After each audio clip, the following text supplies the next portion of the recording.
बहुत से पेशेंट्स आते हैं इरेक्टाइल डिसफंक्शन के, प्रीमेच्योर इजैकुलेशन के, लेकिन उनके ज़हन में ये मिथ होती है, ये ख़्याल होता है कि हमारी क्योंकि मनी पतली हो गई है इसलिए हमारी टाइमिंग कम हो गई है, हमें मर्दाना कमज़ोरी हो गई है।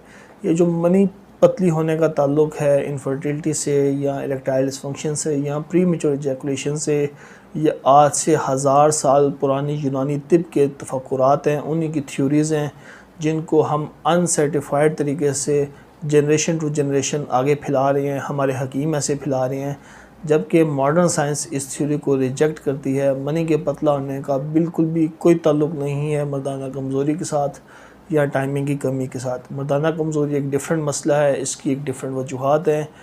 टाइमिंग का मसला एक डिफरेंट मसला है, उसकी डिफरेंट वजूहात हैं। इनफर्टिलिटी एक डिफरेंट मसला है और इसकी डिफरेंट वजूहात हैं। मनी का पतला होना या गाढ़ा होना इन चीज़ों को इफ़ेक्ट नहीं करता।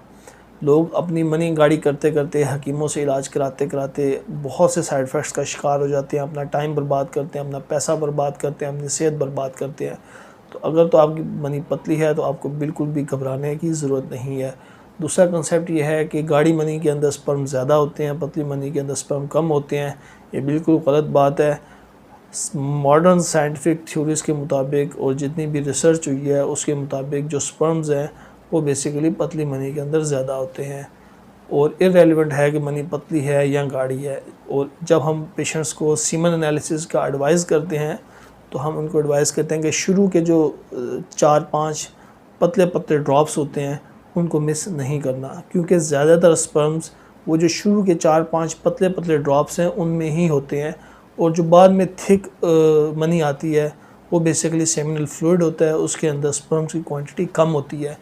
तो अगर आप ये चाहते हैं कि आपकी मनी गाढ़ी हो जाए तो उसके लिए आप सादी बहुत सस्ता सा एक इलाज है, सफ़ेद मूसली है, वो आप इस्तेमाल करना शुरू हो जाएँ तो मनी गाढ़ी हो जाएगी। लेकिन मनी गाढ़ी होने से टाइमिंग नहीं बढ़ती, मर्दाना कमज़ोरी इम्प्रूव नहीं होती और इनफर्टिलिटी का इलाज नहीं होता। इनफर्टिलिटी के इलाज के डिफरेंट पैरामीटर्स हैं, इरेक्टाइल डिसफंक्शन के इलाज के डिफरेंट पैरामीटर्स हैं और प्रीमेच्योर इजैकुलेशन के इलाज के मुख्तलिफ पैरामीटर्स हैं।